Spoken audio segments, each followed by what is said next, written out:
have such sights to show you.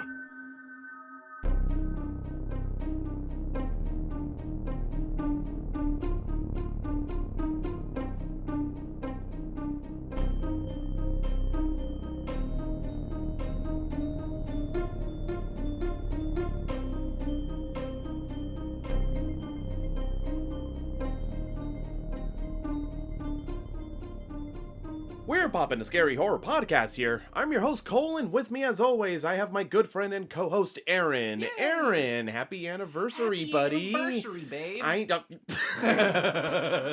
Alright, we've just gotten extremely close on this podcast here, ladies and germs.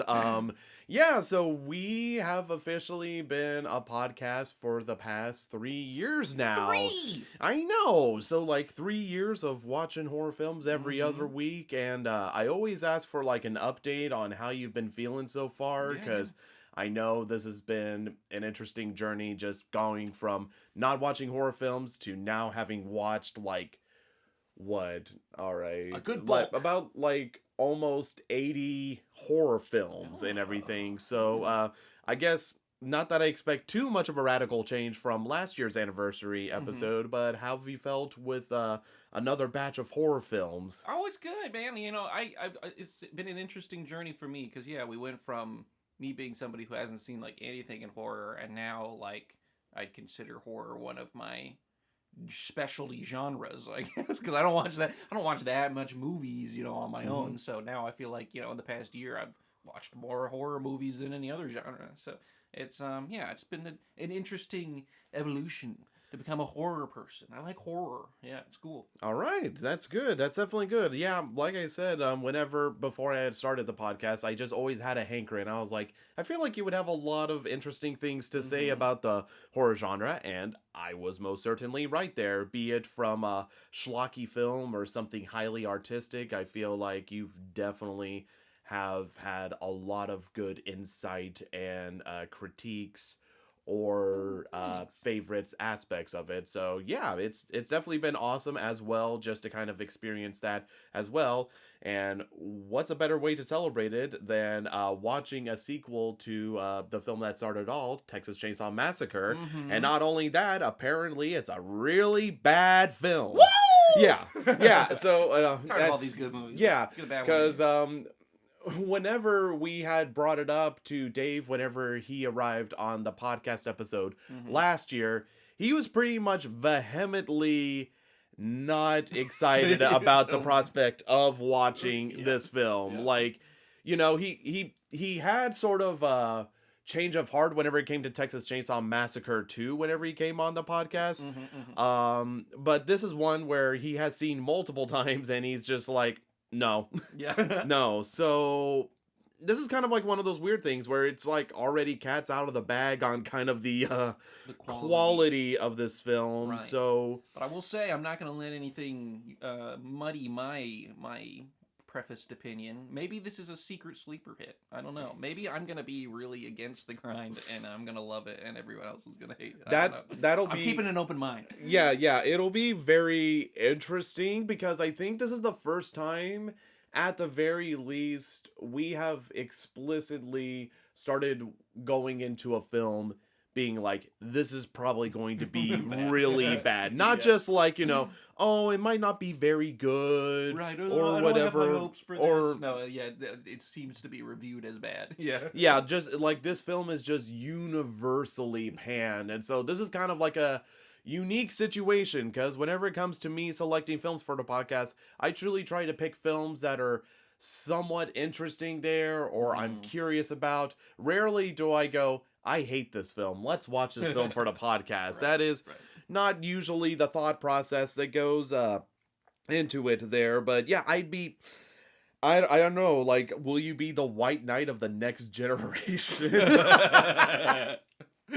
I'm just imagining that painting of the knight shielding the lady from the crowd or whatever. That's just you me with this protecting film this movie and everything. But Yeah, obviously without spoiling too much there, Yeah. you could probably guess, well, obviously I know you know this, Aaron, but the audience, a lot of them may not know, just might not. but as it's been with the past few years, who knows, maybe we'll have a couple more guests to throw their thoughts into it, and I will Special say, guests. yeah, I know, with these special guests, I will give a heads up.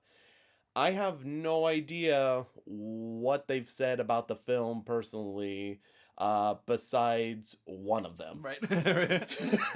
We know They- one person's opinion on this. but Yes, yeah. yes, we know one person's opinion on it. Might have- I might have specifically two kept myself in the dark to not spoil myself about this film, nor to spoil myself on any commentary that may be had, but Yeah, I don't know. I don't know anything going in besides that apparently is bad. yeah, and then I'm just saying right now, it'd be really wild if you end up liking this film a ton. Yeah. Okay. So I don't have a lot of context for this or anything else besides the fact this is probably going to be a bad time. So you folks stay tuned because we'll be right back as we get the gang together. All right. Yeah.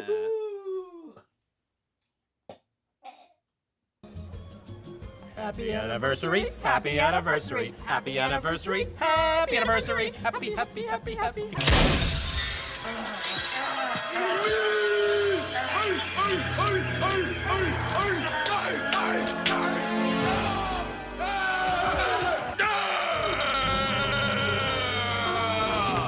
And we are back from watching Texas Chainsaw Massacre: The Next Generation, or as the title of the film threw me through a loop, what was it? The Return of the Texas Chainsaw Massacre, which that wasn't the only loop I got thrown through. How about you, That was Aaron? just the first loop, one of many loops. But speaking of loops, I think we're gonna loop in. Yes, we couple are going to special loop guests. in. So, we already told you guys in the introduction that we'd have a couple of guests with us. One of the newest ones joining us for the very first time on the podcast, hailing from North Kakalaki. That's North Carolina for all you Northerners. Please welcome to the podcast for the very first time, GregaMortis. Woo! Way down yonder in the Chattahoochee. What's up? What's up? What's up? Coochie. I'm down in the dirty South, but I'm telling you, I'm about as least South as you're going to get because I hate country music. So that was that. It's okay. I mean, you're on the same level as us. We're from Oklahoma, so you're like on the same We're in the same. Yeah, the same There. diameter. There you go. This whatever. is gonna be a blast, man. You guys, man, I've been listening to Coale and Aaron for so long, man. You guys are awesome. Love your show. Awesome. To be Thank you honest, so it's much. going to be really cool. It's gonna be Yes, cool. yes. I am very excited because, in all honesty, calling you to the show to watch the fourth Texas Chainsaw Massacre, it was a snowball's chance in hell for me. Oh, wait, we're glad it worked out. But yes, super glad. And of course, being super excited to be here, as delivered and promised, we have returning to the podcast again for our third anniversary, Dave Dr. Shock Becker. Dave, I'm sure you're super glad to be here right now. I absolutely am. I always like talking with you two fine gentlemen. And of course, my good friend Greg is with us. Let's just get this over with. All right, so yeah, starting with the premise of the film, I guess, since we're going to hit the ground running. Yeah. Is there a premise? I know, right? Excellent question. Yeah. Basically, it ends up focusing on a group of teenagers who leave prom night and, wouldn't you know it, end up in the middle of the woods getting Texas lost. country. Yes. Sir. And at that point, they have to figure out how they're going to get back home. But wouldn't you know it, they ran into some crazy locals and everything. Those crazy locals. And from there, it just continues to spiral. But not in the way that the first film spirals. Not in the second way the film spirals. Not in the third way the film spirals. That's a unique spiral. I'll give it that. Yes, for sure. So, whenever it comes to the premise of the Texas Chainsaw Massacre films, I mean, on paper, you would think it's fine. It's like, yep, group of teens wander where they shouldn't be, and they get their comeuppance there. But, Greg, how did you feel about the way they tackled this premise and everything? Just a little tidbits of flavor, details, everything else. Yeah, honestly, man, I really felt like this was a kindergartner that put this together. Like, I feel like they said, we've got a script, okay? We're going to take this plot here, plot A, but then that never, like, whatever they were going for was never put on film. Whatever's on film is like jumble. It's like a jambalaya. Like, you went to Louisiana and ate a jambalaya. That's what this movie is. It's like there's like a bunch of goop in slop inside a liquid, and then that's what you got, and you stir it up, and I'm like, what am I watching? Like, I've watched the movie now probably more times than I should have. I'll be honest. I've seen this. Oh, I know I've watched it more times than I should have. Probably at least 5 times, I will say. Oh my god! Oh my god! I know. Jesus wept. That's once more than me, Greg, and you're a better man than I, Gunga Din. But here's the problem. I have not seen this movie since the last time we watched it, Dave, which is probably 10 years ago, however long it's been since it's been a while. It's been a while. And I remember not being that harsh on it, but maybe I'm getting older and wiser, or maybe I'm just getting older and grumpier. I don't know what it is. But I'm watching this damn movie, and I'm like literally ready to just claw my eyeballs out, thinking, what is going on? Like, there is remotely zero plot presence in this movie whatsoever. No. Like, zero. They just keep trying to copy scenes from the original film and do it 10 times worse than it could ever be done. Horrible. Literally. We'll get into character, so I ain't gonna go there yet. We'll wait for that. But I'm just saying, to answer your question is, I have zero idea of what was going on in this movie. Like, I really still, after I tortured myself for an hour and whatever freaking long this movie was. 1 hour, 27 minutes. I know it by heart. This should have been a minute. If you'd have done a minute short, and there's one scene in the movie particular, and there's a scene where Renee Zellweger's character's in the woods, and all of a sudden chainsaw and noise out of the background. That was the one jump scare that actually was like, that was pretty decent. That should have been the movie right there. This is it. Okay, so bam. And they should have been a short film. They should have stopped it at 30 minutes, because that's where it was, because that's where I stopped watching. And I said, I just can't. I can't watch this again. Yeah. It's one of those things that already, like, I know you were initially on board, Dave, with like, yeah, I'll go ahead and watch it for the podcast and everything. And then I honestly couldn't blame you, because I've only seen it once. Like, I purposely avoided listening to your guys' thoughts on the podcast, because I already went in being like, this film's going to be bad. But whenever I do that, I feel like I give a lot of grace. Like, it's like one of those things like, okay, it's going to be bad, but how bad is it going to be? And you always feel like it can't be as bad as you think it's going to be. Every time I sit down to watch this movie, I think, maybe I'm a little harsh on it. Let me give it a chance.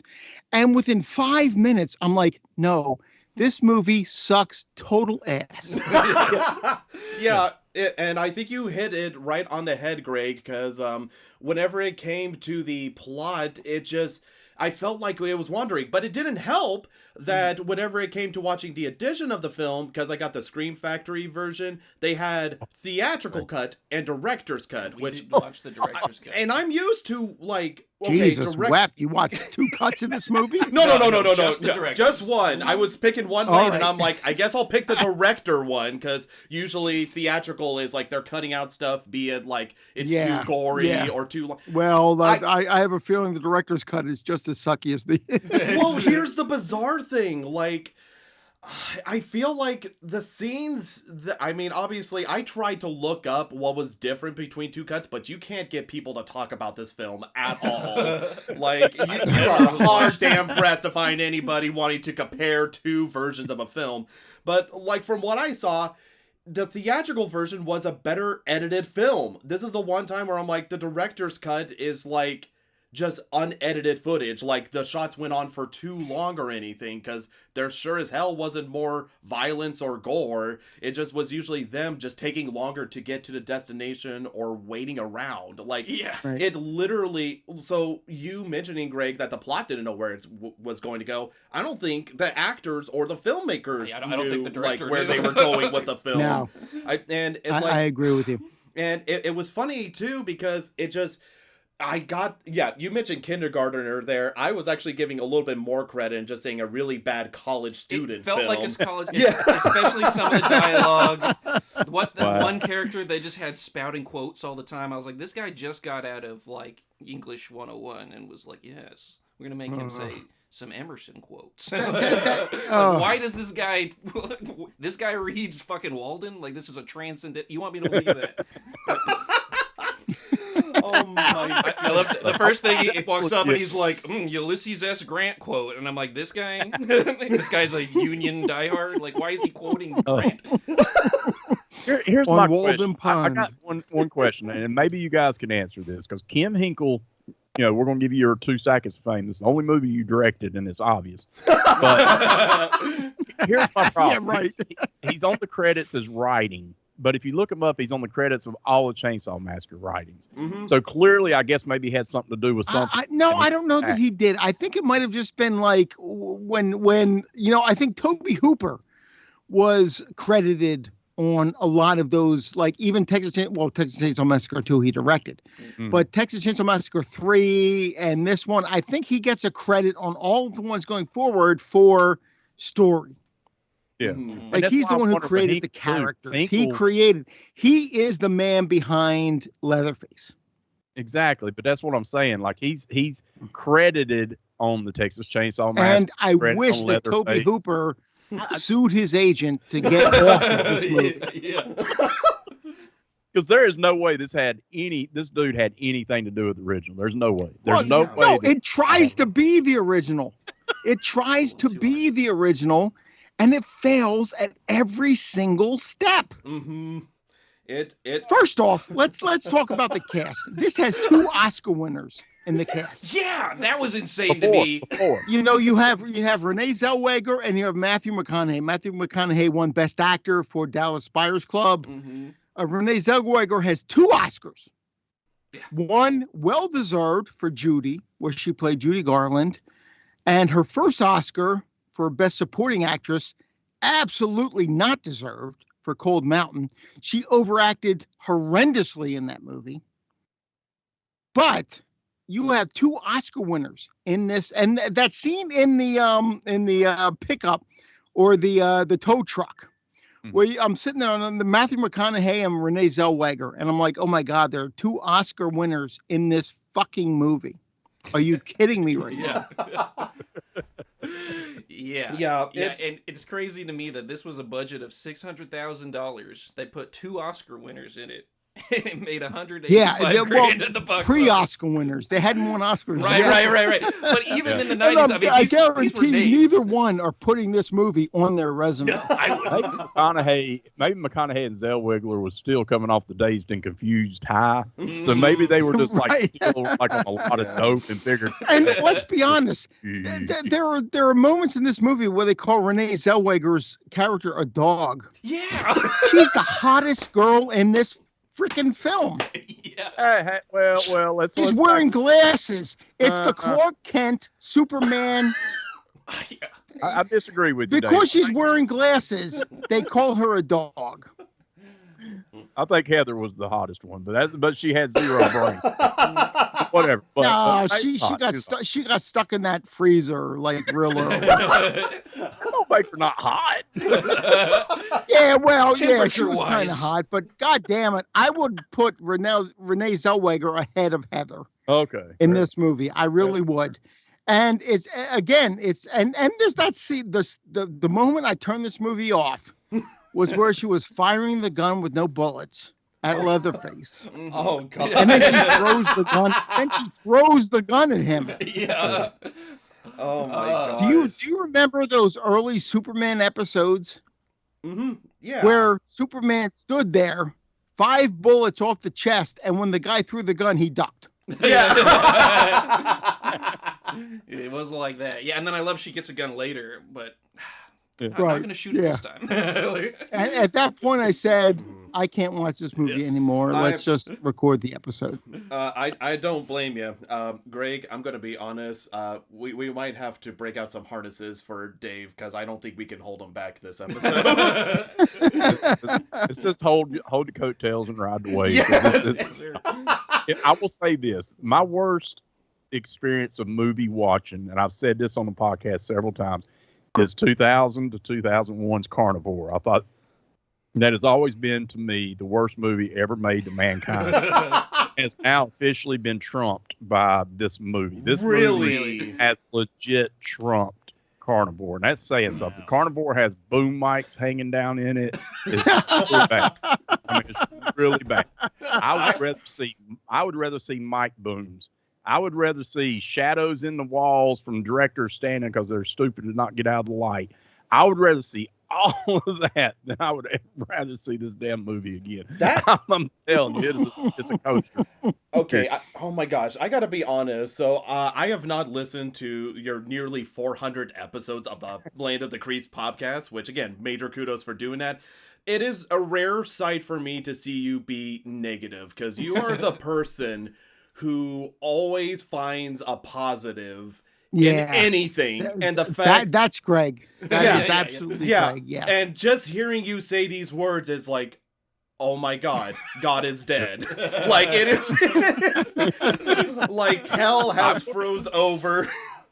I'm giving you two positive things. I will keep it positive. So I'm going to stay positive. But there's two positive things in this movie. The one is that one little jump scare. I told you, I thought that was legit. That was a good scene.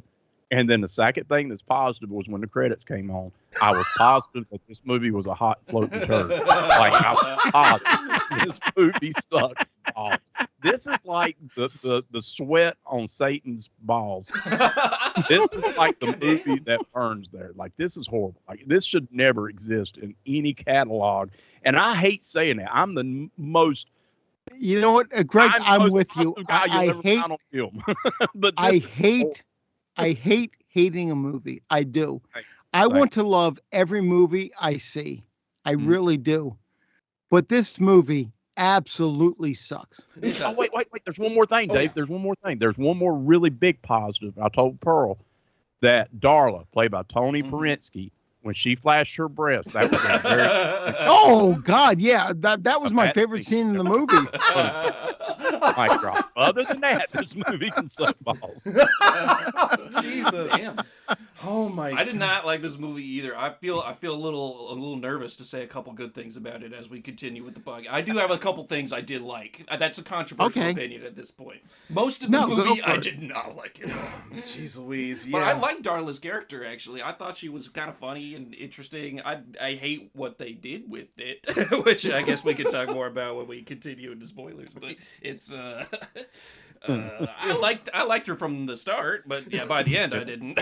Yeah, it's funny with Dave, you arguing for Renee Zellweger being the most attractive, and Greg, you arguing Lisa Marie Newmeyer, who played Heather in the film, being the most attractive. I'm on the Darla camp. But then again, I did growing up have a tendency to date very toxic women. Yeah, so I don't know. Leatherface was I don't know. I'm changing my idea now. I'm changing Heather over to Darla because I just remembered the breast scenes. That's probably the best scene in this movie. Oh man, and it's so, and like I said, it should have been promising, but I feel like whenever it comes to the cast, even with like a pre-Oscar winning Renee and Matthew, like I feel like they're still like, you could tell that they're somewhat good actors. They're just given nothing to work with, and like Matthew McConaughey is just especially going bananas. Renee Zellweger. Yes. Yeah, I think Renee does a good job. She got nothing in this movie. She was given nothing in this movie. She did her best. Yeah, I think that. And she got nothing in this. Matthew McConaughey got a little bit more than Renee Zellweger did, and I'm with you. I think that You know, you can tell they're good actors. You can tell they're good actors in this movie, but not by the script. No, yeah, they were done dirty by the script. I didn't feel like Matthew McConaughey's character really translated at all with whatever the fuck they were trying to do with him. He was, and I'm telling you, scary. the minute I checked out of this movie, my all-time favorite line in any film is from the original Texas Chainsaw Massacre, delivered by Jim Seadow, when he goes, "Look what your brother did to the door." Yeah. Doesn't he have any pride in his home? That is my all-time favorite line in any movie, and they repeated it in this film. Poorly. And they did it with such, it just sucked. Yeah. When they repeated it in this film, it just sucked. And I was like, yeah, fuck you and the horse you rode in on. This movie is shit. All I'm gonna say is we're gonna massacre, no pun intended, this movie. Yeah. Oh yeah. Really? We're going to do more massacring that actually exist in this film, because that was the other surprising thing. Like, because I know the idea. There was another scene with the chain hook. Mm-hmm. Yeah. When they put that girl up on the chain hook, I'm like, really? That's all you're gonna do? Yeah. Yeah, and even whenever they did have like gory moments, it was always off camera. But again, I don't feel like it was the reason Toby had off-screen violence or implied violence. That was just him trying to get like a PG on the film or whatever at the time. Yeah. Yeah, doing that. I think he was trying to get a PG rating on the film. Yeah. Yeah, but that's just sort of the crazy. But the original movie was never going to get a PG. No, it just wasn't. No way. But this film came out in '95, like nearly 20 years after the first film, and the fact that there's still there's such a benign sense of violence. It's not even like, oh man, it feels super violent like the first one did, even though there is not a lot of explicit violence shown and everything. This one, I just sat through and I just felt nothing. Well, it's like a different kind of violence. It's like slapping people around and stuff, and it's not choking people. There's no where's the kills? Where are the kills? Right. Yeah, if anything, it almost was like, it was pressing more of the line of sexual violence almost. Yeah, it was just uncomfortable and not a fun way. Yeah, because I don't know if this is in the theatrical cut or whatever, but the film opens up with Renee's father just pushing himself on her and everything. And then, of course, it happens later on with other characters in film, specifically with Matthew McConaughey, and it just didn't feel like Texas Chainsaw at all whatsoever. No, it did. Yeah. It did not. It didn't. And it's just. What was that whole scene at the beginning with that girl talking about the teacher who was sitting at the table? Oh my God. She's just a bitch. She's just a bitch. She's not. I'm sitting there going, who the hell are you? And who the hell is she? Most of these characters are just horrible people. That's there is not a single likable character in this movie. No, there isn't. Good or bad. I'm going to be honest with you. I would take Franklin over any character in this movie. Honestly, yeah. I don't like Franklin typically, but I totally agree with you because he annoyed me. But in this movie, I would take Franklin a million over any dialogue in this movie, because the dialogue is pointless and just mundane. You got Leatherface that looked completely off, some of the worst makeup. It's the worst Leatherface in history. It's the worst Leatherface in history. Got robbed. Dude, your makeup is horrible. Whatever latex they used looked like something I could do in my living room, which is not good because I'm not a mask maker. But legit, it looks like somebody that had zero talent said, "Oh, we got to make a Leatherface. Let's throw paper, almost like a paper mache thing. Let's just do that. Maybe we just stick a bunch of stuff." Paper mache. That's what it is. Yes, it absolutely sucks. Yeah, it's so damn brutal. Just again, because you mentioned about you'd rather Greg take Franklin over any person, but at the same point, even though Franklin is annoying, you still remember him. Right. You still I think he adds to the film and everything. Absolutely. Franklin in that first movie is more memorable than a single damn character in this film. Yeah, because that was like the crazy thing too, because like literally the group of survivors that you want to see survive, except not really. If anything, I was getting very impatient and very sad with the bad payoff we got, but especially with the one boyfriend of Heather, like absolutely the biggest piece of shit. But it's not even like in the Joffrey sort of way in Game of Thrones where you're like, oh man, I hate him, but the writers are making him like, you know, disliked or whatever. No, it's just they're like, we need to make this person awful, but put zero thought into it. So we'll just have them say horrendous stuff with no that basis. Boyfriend, you want to see his ass get killed real quick. Right. Yeah, it's not like he's an and asshole he didn't that get has killed a motivation. quite quick enough. No, not at all. And even by the point, which I'm just going to let the audience know, usually we try to keep non-spoilers at the beginning, spoilers at the end. At this point, we're already 20 minutes in. We are not saying anything. I don't think any of us would recommend you watch this movie. So so we're gonna spoil it for you. Yeah, like I am breaking format. This movie has broken the format of Poppin the Scary. Whenever it comes to it, it just is fallen apart. We'll still give a number rating just to go in line at some point, but I'm just giving a heads up. At this point, all bets are off. The gloves are off. This film is about to get what's coming to them. But, man, it's so damn difficult. And, Greg, you did bring up a really good point that I want to talk more about Leatherface, because, obviously, Leatherface is the face of the Texas Chainsaw Massacre franchise. And obviously, in my heart, Gunnar Hansen will always be the definitive Leatherface for me. I felt like he was perfect in everything. But even in 2 and 3, even though it's like different actors with different takes, I still felt like there was something to Leatherface to like. Like, I kind of liked more of the humanity in Leatherface in the second one. And in the third one, I almost liked just kind of how more viciously violent and quiet Leatherface was. Like, there was something deeply... I agree with you. Mm-hmm. Yes. I agree with you 100%. This one, there's nothing good about the makeup. No, when he's smelling Heather's hair. Yeah, you know, in that early scene, oh my God. I was just like, oh my God. No, Greg, take it. Yeah, go ahead, Greg. It looked like you know how a monkey comes up and they're picking whatever they do when they're behind somebody. They're picking nits.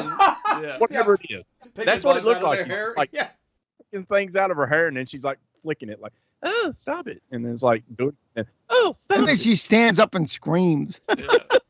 Oh my gosh. I just didn't understand, the way that this Leatherface was performed, all the screaming and the mullet in the beginning with the camo jacket. The worst Leatherface in any of the movies. Oh, absolutely. In any of them. You know, when we got to the remake, when we got to the films in 2017, 2019, whatever it was, they were better Leatherfaces than we got in this film. I would agree with that, because in all honesty, I have not seen all of the Texas Chainsaw Massacre films. The only one I have seen is the god-awful remake, in my opinion, of Texas Chainsaw Massacre for Netflix that was ripping off the 2018 Halloween films. Like, trying to write off the success there. I thought, like, this Leatherface sucks. I'm going to be honest with you. I think that movie is 10 times better than this one. I don't think I could give it the 10 times better. At the very least, okay, I'll beat you 5 halfway. times better? Yeah, all right. Sounds like a hell of a deal, Dave. We got to get the math right, yeah. Going in. Because at least there was some stuff I did like about that film, be it very microscopic things. But this one, like Leatherface, it's like, and that's a crazy thing too, because you were talking, Greg, about Kim Hinkle kind of helping create Leatherface and everything, but you would never guess he had anything to do with this film, because Leatherface is not Leatherface in this film. It's like an SNL depiction of Leatherface. Agree. Yeah, because like there's nothing vicious about him in this. He does do a spin at the end that you know he mimics and that It is. Oh my a God, good he version. looks more in drag in this movie than he did in the original. Yeah. No, he's straight up. Yeah. Well, and in one scene, like we mentioned, whenever he puts on the gray wig, right before they do the spin you're talking about, Greg, I told Aaron straight up, he looks like Mrs. Doubtfire. yeah, when he has a little Whenever he has like the pie in the face. Yes, Yeah, absolutely. Because like you could, oh my gosh, because it just looked like just a rubber mask from Spirit of Halloween thrown on a normal guy. Like there is just nothing to it. And again, there's not even any interesting subtleties in everything. Like, you know, I feel like whenever it comes to liking Leatherface's, Gunnar Hansen, obviously number one. The second one's probably my second favorite. The third one, which I was a lot more critical of, at least they had like that a speak and spell thing or whatever, and those moments that added a bit of depth to him. And about the only, and like that's the only thing I could think about this film is the fact that whenever they do have Leatherface be more feminine at the end of the film with like the silk outfit and everything else, like I even by that point, like doing something like that, I'm like, okay, what's the point of this? Yeah, it wasn't particularly scary or interesting, or it was just like, why is this happening? You know, on the screen? Like, because I could understand it, like in the first film, like him changing into a more feminine attire because there's not really like a female figure for the household and everything. So it's sort of like Leatherface almost filling in for that position in the first film. This just feels like, okay, we gotta do another spin on Leatherface. Perfect. Lipstick. Like, literally lipstick on a hog. Yeah. Yeah, they just, definitely trying to copy the early steps of the movie. I mean, even the dance at the NFL, like, was just like, well, we have to do this. Like, people are going to love this, right? Like, yeah, it just, I don't know, man. It's so bizarre. But, like, that's the weird thing is, like, they did have, like, some good ideas. Because I will say this about Matthew McConaughey. He's probably the most interesting character in the film, at least design-wise, having that leg thing. I will give you that. Matthew McConaughey is absolutely the most interesting character in this film. Yeah, but like comparing to the rest, that ain't saying much. Trust me. Yeah. No, because not saying much at all. And even though I could tell Matthew McConaughey was not phoning it in, he's definitely just like, yeah, I'm just going to try some wild shit and see what happens. It didn't impact me as much as I thought it would. And even whenever he gets he's already off the rails, but whenever he's out of the state off the rails, it doesn't matter at that point, because towards the last third of the film, I was just kind of numb to everything. Because at the very least, too. Aaron and I could laugh at the absurdity of stuff, like the boyfriend being absolute just a fucking asshole. Yes, awful. Like, we could just laugh at it. Or whenever it came to, like, what, W.E. being, like, a very educated individual spouting off, like, Shakespeare or... just random sources, none of them connect in any way. Yeah. Like, I felt like that was the only unique thing about W.E. there, but it's just a dadgum mess. It's just a mess, and... Oh, this movie sucks total balls. Yeah. I think every character tried too hard. Like, they were trying way too hard to make them something interesting. Matthew McConaughey definitely, like, he overacts more than anybody I've ever seen in this movie. But I'm thinking because of the fact that, and I don't blame Matthew McConaughey. I'm not a big fan of his, but he can act. Yes. So for me to see him he's a good like, actor. He is, yes. Yeah, this is totally him trying to make, chicken salad out of chicken shit. And it's him trying to do it, and there's nothing to go off of. So he has to emote himself in such a way that, well, maybe if I just sling my arms around and go, whoop-a-doo, and maybe if I sling this chainsaw around or whatever, or maybe if I make my mechanical leg go, maybe people love me. I mean, dude, there is zero, I'm telling you, zero anything in any character that I gave a rat's ass about in this movie. I was ready for Heather to die in the first minute with her nonsense. I was ready for her boyfriend, that how in the hell he's grabbed his head. Right. Yeah, the boyfriend should have died like in the first 3 minutes. So I can't even say anybody that I cared about in this movie at all. Like zero. No, me Even either. I didn't care movie, about a single fucking character in this movie. Yes. The police that pull up behind the car when she's in the drive-thru, because there's something in the back. if I put a hole in here to breathe, will you Like- be what? Yeah. And I love like- that they just close the trunk and he's like, "What's in the trunk, ma'am?" She's like, "You don't want to know." And he's just like, "Well, famously as a police officer, I have nothing I can do about this situation. So have a nice day, Turns man." and looks at his partner and shrugs his shoulders like, oh, Yeah, like, look there, Barney Fife. it's just so bizarre just seeing it played out. But again, it's not even the good bizarre of like, you know, oh man, this feels like crazy unhinged and everything.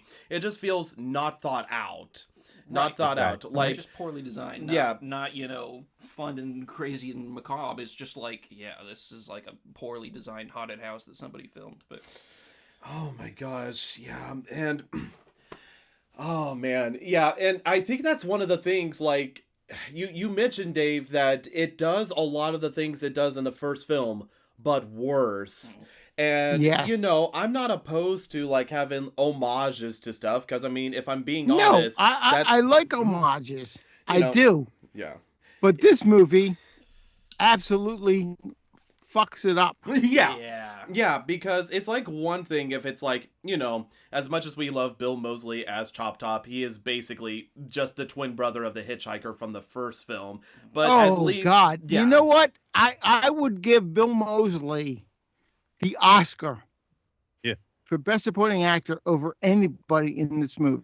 Oh yeah. Oh, yeah. Oh yeah, absolutely. Absolutely. And I think that's just the difference. It's just the fact that there was more thought put into like the homages, or even whenever at the end of the film, whenever they have a reference to the chainsaw dance at the top of like that mountain and everything, at the very Oh, God. least, you know, it's a callback. This again, I feel like it's just being like, hey, you like the first film, right? Here's this from the first film, but worse.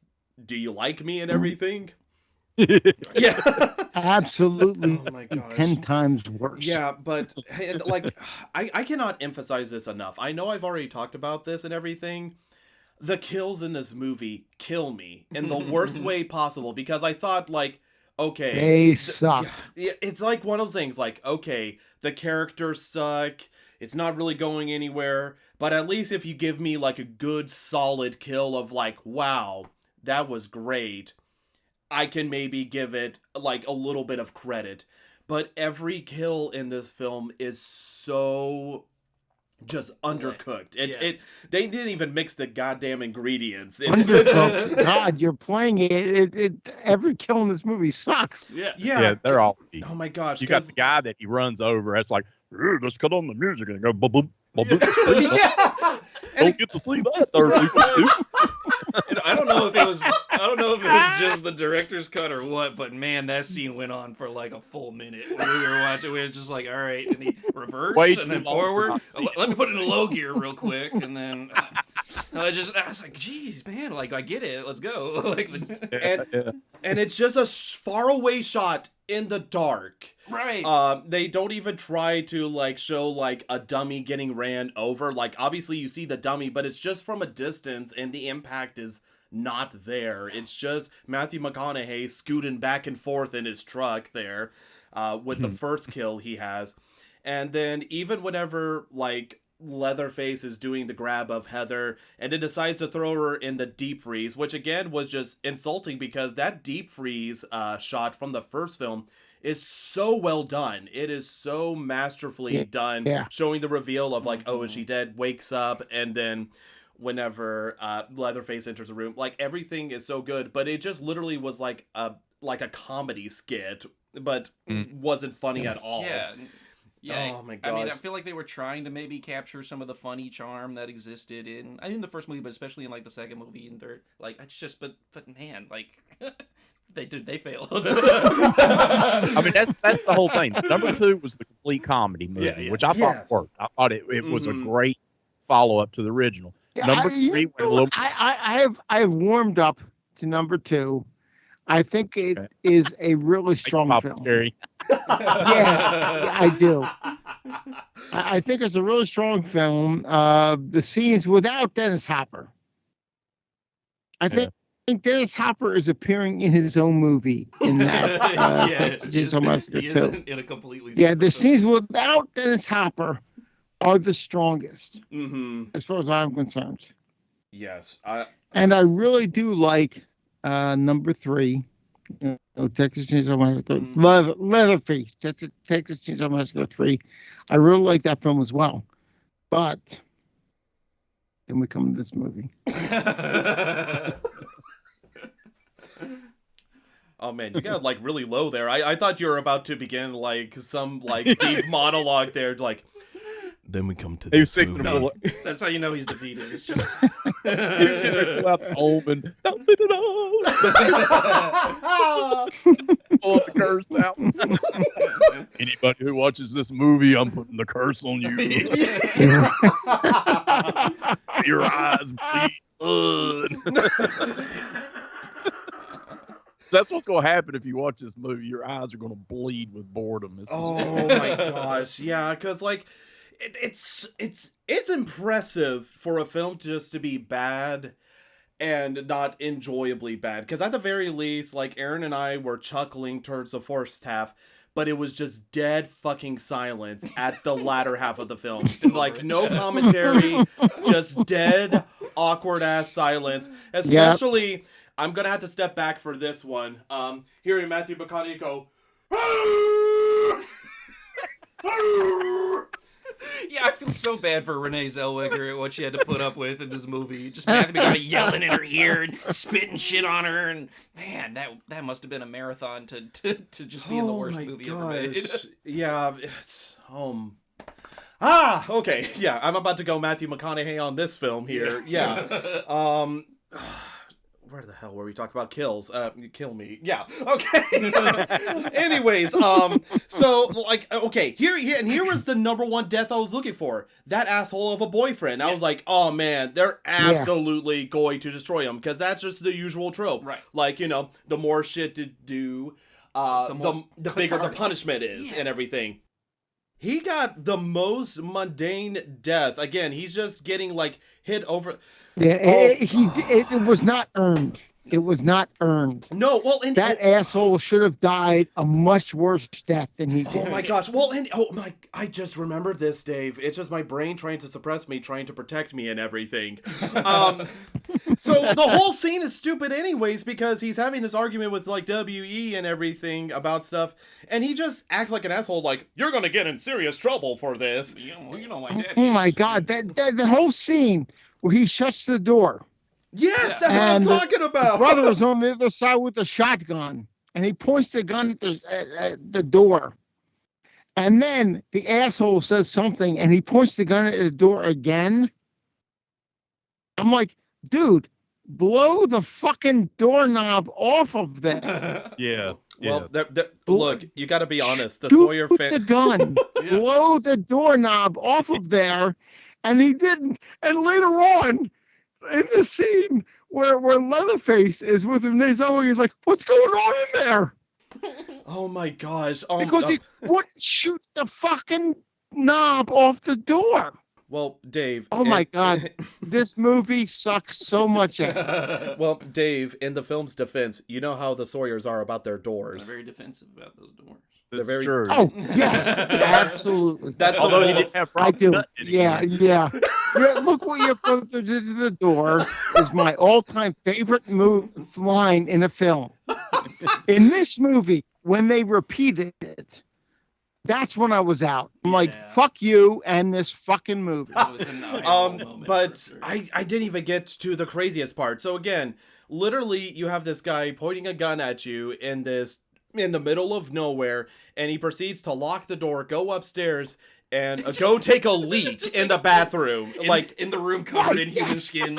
He goes into their bathroom, like you're walking into this house, really, with all this shit going down, and you're going to walk in the house and take a leak, and you're not going to look around. Yeah, it's like absolutely. Oh my god, I hate this movie so much. Really, Dave? I didn't know. Oh my gosh! In that character's defense, it looks like he's probably been to a few house parties. He's probably like, I've seen worse, I'll take this here. Corpse in the bathtub, I've seen it before.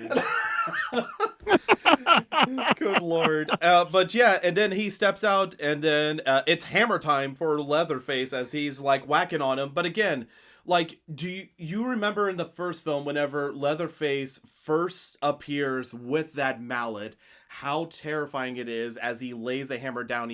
All you need is the leg shake. Because in that first movie, he doesn't know. You know, this character is as scared as the people who are approaching that house. He doesn't know. He feels like, you know, he's like, where are these people coming from? You know, this is on me.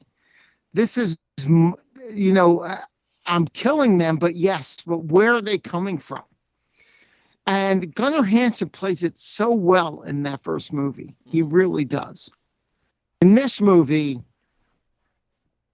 I'll go ahead.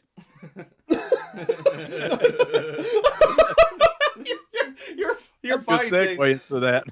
Yeah. It's so funny because, Dave, you are so eloquent whenever it comes to describing your love of the Texas Chainsaw Massacre, because I know it's your second favorite film of all time behind The Godfather. But as soon as it comes to this film, you've just been like like stopping the flow of Absolutely. I watched maybe 25 minutes of the movie. I said, fuck it, I'm out. I didn't tell you this, Greg, but like whenever we were getting ready for the episode and everything, you know, Dave mentioned that he was going to be a little bit behind, and I said, you don't have to watch the movie if you don't want to, man. I totally get you. Like, I'm just like, I'm right now, I'm not going to be like, no, Dave, you promised. We're all in this together. We made the pact. Now, to be fair, I'm going to support Dave on this idea, though. He has watched this movie 4 times. Right, 3 and times. that was the other But he thing has as well. actually finished this whole movie from start to finish 3 or 4 times. So don't think he's cut it off this time. No, he has never. no. He has seen it. No. Yes, because this... I don't want your listeners to be like, Dave's never seen the whole movie. Oh, has he?" no. Oh, I trust me, he's seen it. am We super just- glad. on Poppin the Scary, we only like torture on the screen, not off the screen, so we're not gonna let torture Dave with this movie anymore. Well, I feel tortured on the screen. Yeah, because Greg, I know you mentioned you've seen this 5 times. Was Too it? damn I will be again. Oh my gosh! And It's about 5 times too many. Agree. Yeah. And Dave. For me, it's 4 times too many. Yes, gotcha. Yeah, and trust me, like you're a trooper and a half. For how many times you've watched this film for your friends as well as the fans and everything. So don't think that we're throwing any sort of shade. Like I said, I know you know this film by heart with how much you despise this film. Like, oh my gosh, but yeah, and like, okay, I gotta mention this as well, because we're mentioning the kills, and you know, as soon as they throw Heather on the hook, I'm like, oh, she's done. But literally, they torture Heather more than any other character with how much shit they put her through and everything. Because even whenever Darla has like kidnapped Renee Zellweger, and she finds Heather crawling across the road there, you know, with her back wound open and everything else, you know, she's crawling out for help, and Darla's like, well, fine, let me go get something real quick. And then she tries to find a stick and just starts trying to thwack her in the head with it. It just wasn't even, like, I was just bewildered at that point. I'm like, you mean to tell me in this forest filled with bigger sticks and probably rocks, you can't find anything to finish her off? Well, unless it's just teasing her. I kind of like that's honestly one of the few things I liked in this movie. Was I like Darla's character. She's not the violent person, she's just stupid. And she's been brainwashed by these people, and I love her, just like, bless her heart, trying like with the stick and just kind of bonking and then be like, all right, just don't fucking move. Go, don't move anywhere. I'm not equipped for this. Yeah, it's just crazy that Darla kind of, again, in mirroring the Texas Chainsaw Massacre, is taking the role of the cook, you know, played by Jim Seedow and everything. It's just sort of like the person you think is on her side. But you have to know, like, she's already off the rails a little bit, given the fact that whenever they threw a rock through a window, her response is, "I gotta flash them. That's what the boys want." Right. Like, something's going wrong, and not to mention whenever Renee Zellweger runs back, and then it's been revealed she was in it the whole time. Complete shocker. Yeah. That she also has the clapper system, you know. Oh, dude, that was That was such a random ass detail that they're like, you know what we need? A clapper. Yeah. It's just bewildering choices, and I'm like, I get more enjoyment out of the stupid, minute choices they make in that regard than I do sort of the bigger stuff and everything. But yeah, going back to Heather, so already they have this going on, and then they manage to drag her back into the house, and then that's whenever Matthew McConaughey, at first it seems like he's eating her face and everything, and because they, again, God forbid the Texas Chainsaw Massacre shows anything gory, because the first one didn't, because that's what Toby wanted. Right. yeah, right. No blood in my film. There will be no such No such massacring. yeah.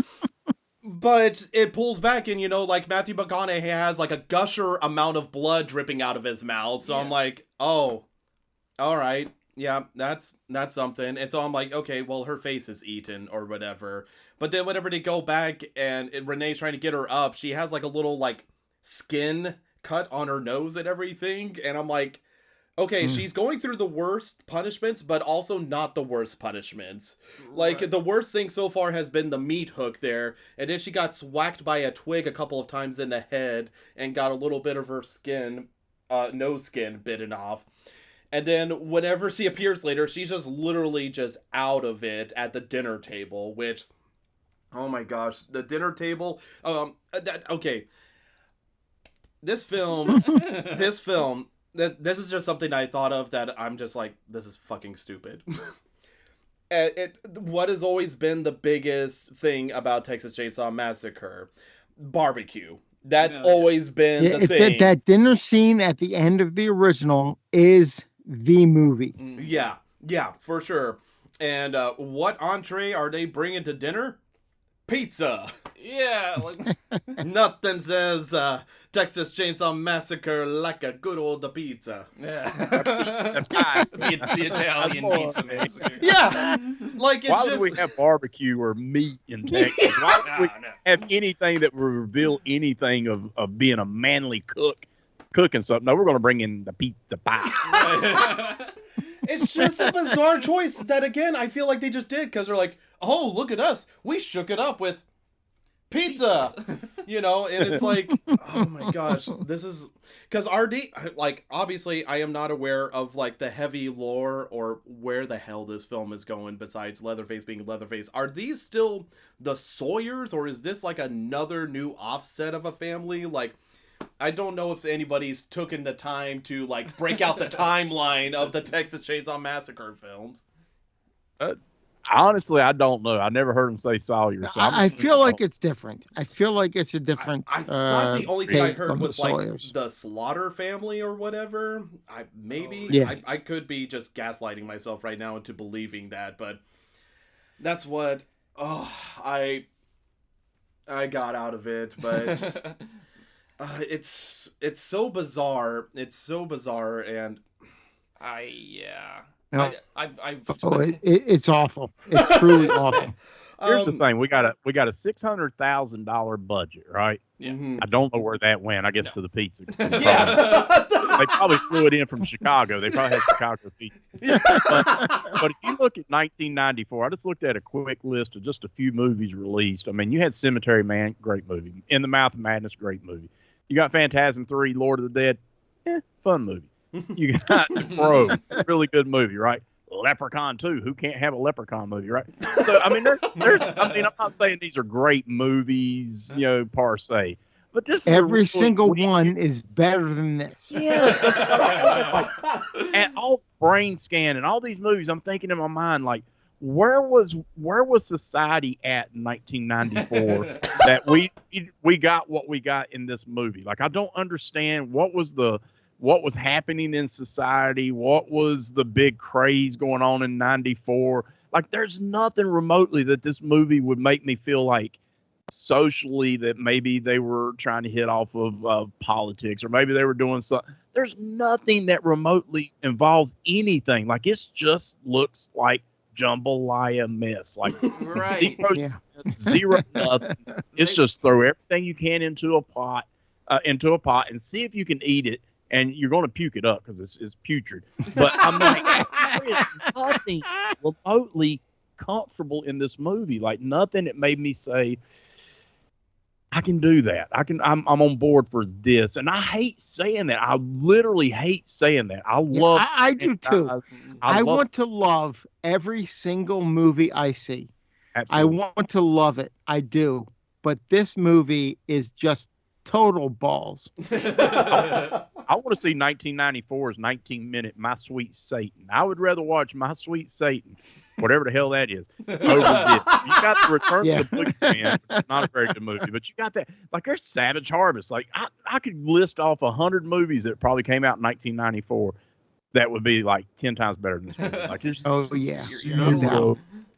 zero passion in this thing. Like, there is nothing remotely in this movie. And Kim Henkel, what were you doing, Kim Henkel? Jesus frickin' Christ! He should have got some of that coke. You were involved with the first Texas Chainsaw Massacre. What were you thinking with this goddamn movie? Well, and like that reminds me, because you were asking a question earlier about Kim Henkel, Greg, about the fact that he's involved in this film, but yet it doesn't feel like Texas Chainsaw Massacre. So it really begs the question, was it really him, or was it only the good ideas he had that made it through? Because you've seen sort of projects like this where, you know, a lot of times somebody will collaborate with somebody else and they'll create something great and amazing. And then whenever one of the people leaves, they have the other one that's like, oh yeah, sure, I'll do it. And, you know, while it is one of the original minds, that's kind of like the problem. That kind of sets up that. You know what? I think you gotta hold Kim Henkel's feet to the fire on this. No. I am. Trust me. I'm absolutely screwed the pooch on this movie. Oh no, he did. He did. Absolutely did. And you know, we will give him all the credit for the first movie. Mm-hmm. You know, him and Tobe Hooper. We'll give him all the credit for the first movie, but for this movie, he screwed the pooch. Yeah, like there's no tomorrow. But it just makes me curious about the production, whether it was an instance of, I made the original film, I know what's best, and then it's just a bunch of people saying yes because it's like, oh, we can't argue with you, you're Kim Henkel. No, this is Kim Henkel thinking he knows best and not knowing best. Right. That's what I'm trying to get at. But it's just the problem of whenever you're surrounded by yes men as opposed to actual artists who help filter out stuff. Because I get about the creative process. I'm very creative. I've made like videos before, drawings and stuff like that. I need parameters. I need people to give their work in order to bring out the best me. Sure. Because if nobody stops me, all my ideas, be it good, bad, and especially ugly, they are going to be out there. And I feel like that was just one of the things. Like, here's $600,000, Kim. Do the Lord's work and everything. And he's just like, all right, nobody's going to stop me now. And right there. Somebody should have stopped him. I'm just wondering, like, Kim Henkel wrote Eaten Alive. Tobe Hooper. Oh, yeah, and that's such a good movie. Love that movie.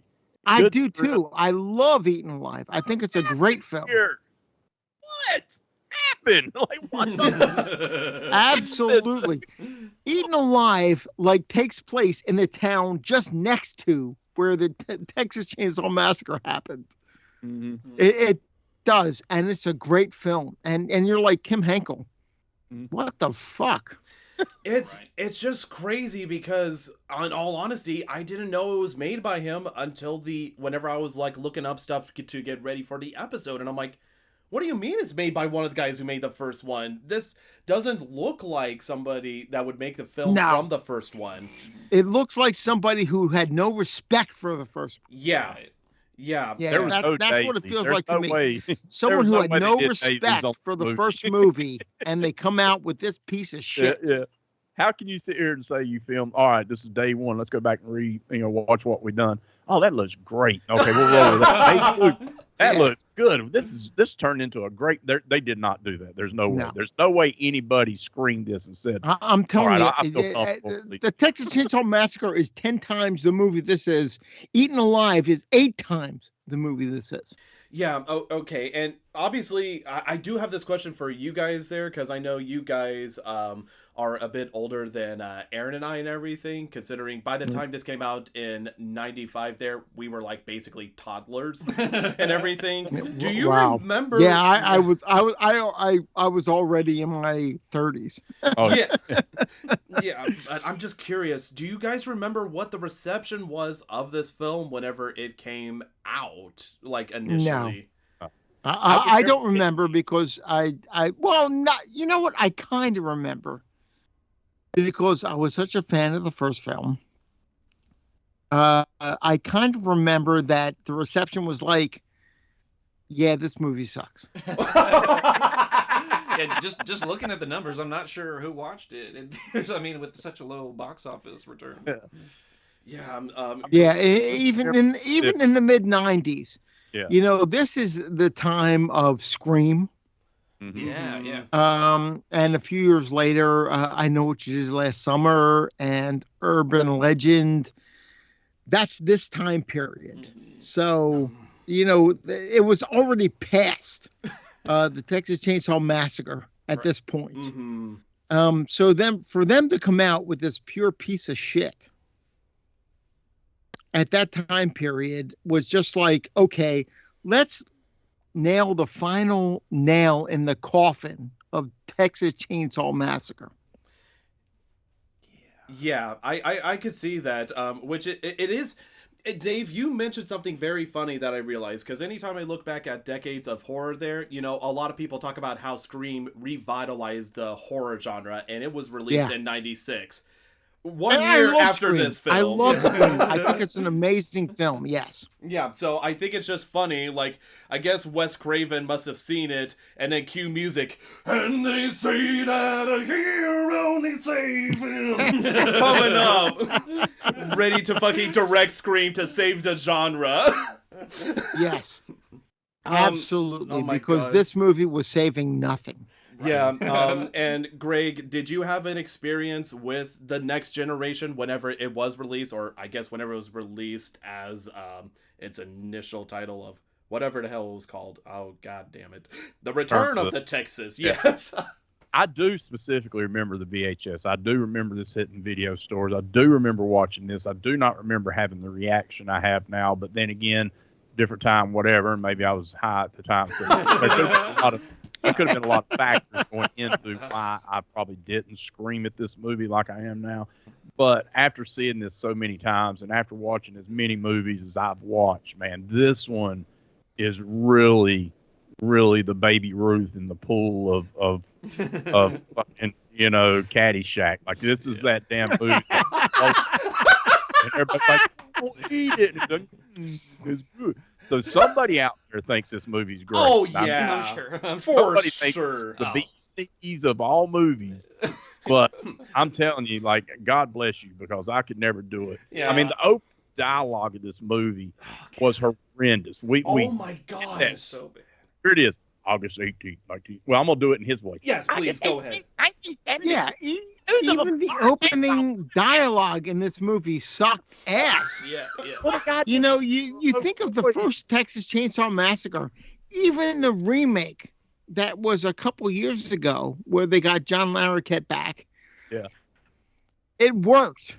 The opening dialogue in this movie absolutely sucked. Yes.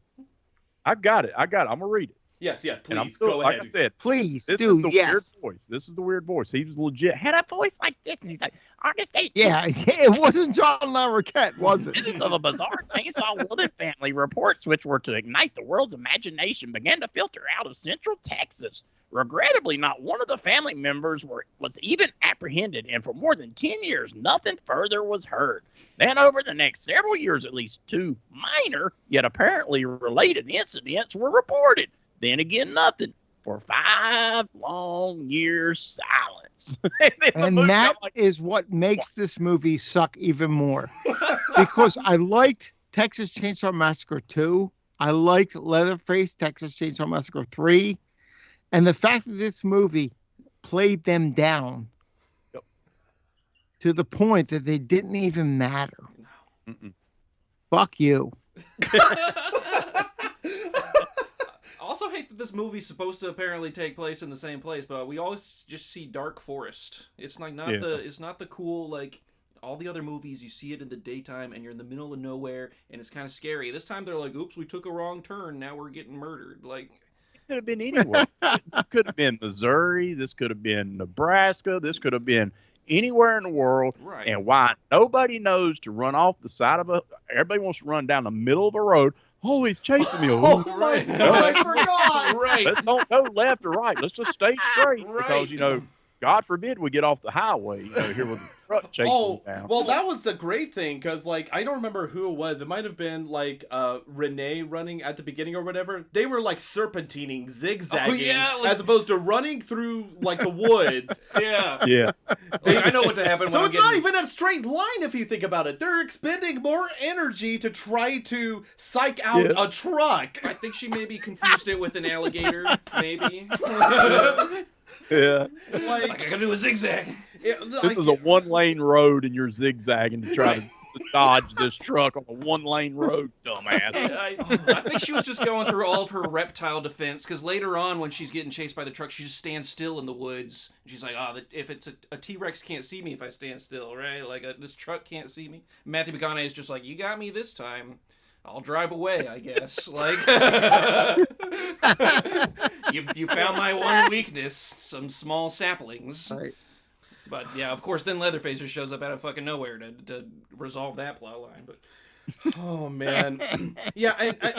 You brought up a good point, Greg, because I want to talk about some of the chase sequences and how just batshit they are a lot of points. Because there's obviously like the thing of like, oh yeah, just dumb survivor doing dumb things.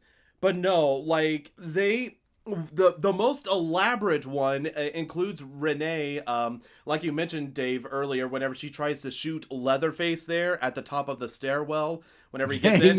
Which, mind you, it was so funny because whenever they're showing that scene, they show a zoom in picture of the door and you can see perfect shapes fit in like a puzzle, and I'm like, geez, I hope Leatherface doesn't break the door with the chainsaw. And then you see it cleanly pop out, and then like a Scooby-Doo cartoon. Oh my god, god, the box is animated different, that's gonna, yeah. But not only that, like they run upstairs or whatever, and then she does the jump through the window, because that's what they did in the first one. Of course, you gotta jump through a window. But then whenever she's climbing up the roof, there are convenient handholds to pull her up, which again might be a fault of the fact that Scream Factory decided to remaster this, just polishing it up there just to show more of the imperfections, which, like I said, whenever it comes to practical effects, I'm not too big of a stickler about it, but whenever I'm just bored out of my mind and it sticks out like a sore thumb, I'm like, alright. But not only that, she slides down the roof. Leatherface is lopping off bricks off the top of the chimney there with the chainsaw. just loose chimney bricks. Yeah, just need to do that. She climbs up the antenna like a goddamn Looney Tunes character. And I'm like, geez, I hope he doesn't cut the antenna. He cuts the antenna, then falls on the wire, and then cuts the wire, and she falls through. And then as she continues running, Leatherface does a Hulk smash running through the building, causing the whole goddamn structure to shake. Like, you would think it's like, that's maybe what Michael Bay saw in this film, being like, yeah, I think if I take this one aspect and amp it up to 11, that's what I'll do with Leatherface. Let's just make him the fucking Hulk. But it's just that one sequence, like, I described it better than the film showed it. Like, yeah. I made it sound way more crazy and wacky, but just, you have all this crazy shit, and I feel nothing. That is... Right. Well, because whenever Leatherface finally catches somebody, he's just like, well, I'm going to put you in a freezer now, like, I'm not going to hurt you at all, even though I chased you with a chainsaw. Like, come on! He's supposed to be a big brute, like, do something, but... Oh, man. Damn. I know we're running out of steam, and we're just going back to kick this film while it's down where it deserves to be. Yeah. Real quick, I will say, for the dozens of you that truly don't want to be spoiled by this film, what I'm going to do now is we're going to give the rating as I talk about one of the stupidest things about this film that they throw in at the very end, like we teased at. So we're just going to go one by one here and just give a number rating on a scale of 1 to 10 here.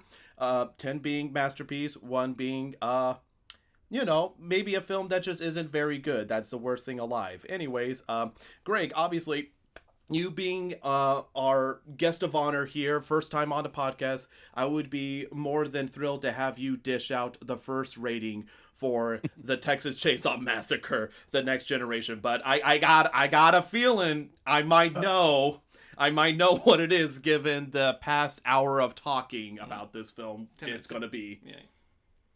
This is. I will not give a movie. I say I won't give a movie a 0. I will. Because there are movies, Carnivore is a 0. I really want to give us a -1. Like, if I could go below... Yeah, go for it, Greg. I'm not trying to be a smartass. I'm just trying to be serious. Like, this movie is that fucking bad. Like, that bad. So I'm going to give this movie an actual 0. I don't know if on Letterboxd I can actually go 0. I gave it a 1 star because I don't know if you can actually give it a 0 star. If you could give it a 0 star, it's a 0 star. Like, this movie deserves to not ever see the grace of film. I feel sorry for him. I really do. And I'm not trying. Matthew McConaughey, decent actor. Renee Zellweger, decent actor. Dana Girl, nice breasts. There are those moments, but this movie's just trash, man. It's just trash. And I hate doing that, but it's a 0 for me. Okay, like, literally at this point, as mentioned before on the podcast, just even with your positive attitude, you giving it a 0, you might as well have, like, Jesus Christ descend down from the heavens and be like, I hate you, and then go back up. Like, it is like if you have Greg giving your film a 0, you have fucked up. And I will mention Letterboxd. Fortunately, I don't get to use it too much. I usually have to slide to the half star. Like, I try to subtract it. So I'm going back on there because I do. Let's see. I can take half star. 0. Okay, wait. Okay, I took all stars off. Let's see if I can. Well, let's see. Show your edit. Oh, lock this film. I don't think it's going to let me do a 0. I really don't. I doubt. I'm gonna try. At the least you could give it a half star, like, for, again, like you mentioned the positives. 1 good jump scare, boobs, the credits. So there, you got that. And Dave, also please give your rating for this film.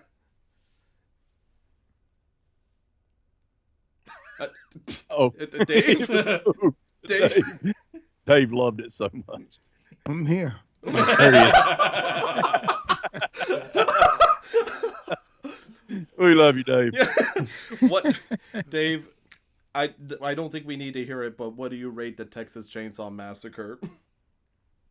What? The Next Generation? Yeah. Okay. 4 out of 10. Oh, you went 4. 4? I'm at 4. You know what? It deserves a 3, but I'm going to give it a 4. Dave, you went higher than I did. Damn. What is happening on this episode? Things have flipped. Dave has been cringing at this episode coming up, and I'm like, oh God, yes. Is this not your most hated film of all time, Dave? Fuck it, 3. That's still. He's like, fuck it, it's a 3. That's it. Done. I'm surprised you're even. 3 out of 10. Yes, it is my most hated episode of all. So yes, 3 out of 10. 4 was a little too kind. 3 out of 10. I'm gonna be honest, Dave. With how much you've said this episode, I was not expecting a 3 on this. Okay, 2 out of 10. We're bargaining. Look, I'm not trying to bargain. I'm just genuinely curious. Dave, I gave it a 0, so I'm surprised. I'm just like, I will give it a 2 out of 10 for Matthew McConaughey and Renee Zellweger. For them alone, I will give this a 2 out of 10. You are No, fuck it. 1 out of 10. I love it. The longer Let's this get back on podcast a couple goes more on, minutes. we're gonna get in the negative numbers. Yeah. I hear a 1. I hear a 1. Do I hear a 0? Do I hear a 0? We're gonna be wrapping this up, and Dave's gonna be like, actually, -4. Yeah. That's what I No, meant to say. I'm at a 1 out of 10. 1. Oh on my this gosh. fucking movie. Just fast forward 20 minutes in this episode, and he's just going to be like, -47. -47. Fuck this film. Toby Hooper is turning in his grave faster than a drill bit. If you're in Right, hell, yes. this is the movie they keep playing you. Like this movie that they make Yeah. you watch on repeat is Chainsaw Massacre 4. Yeah, hell is just a dentist office waiting room where this movie's on. Oh God. my god. Okay, well, that was a hell of a ride on the rating there. So, Aaron, Yeah. please give your rating for this film. Okay, for me personally, like a 1 is like it was a movie and nothing else. You know what I mean? This had at least enough redeeming quality in exactly Renee Zellweger acting, not her character, but her acting. Matthew McConaughey existing. I hated actually his character and his acting. And I like Darla. I actually like Darla a little bit. So like all of that boosts it to a 2 out of 10 for me. This is a 2 out of 10 movie.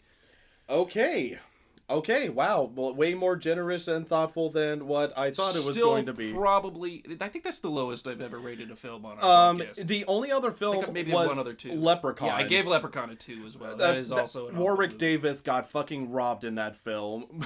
He did. He did. Absolutely. I He's feel like the only... Cole's coming in with a 1.5. You're coming in. Yes, yeah. I'm going to be honest. This film is not my most hated film of all time because for me, a 1, it's like, congratulations, you made a movie, Right. you know, like, kudos. You got Yeah. the beginning and end, whatever. But it also has to piss me off. And this film didn't really make me pissed off. Which, in all honesty, like, I only gotten mad focusing on bits, over analyzing it there, but mostly I was just bored.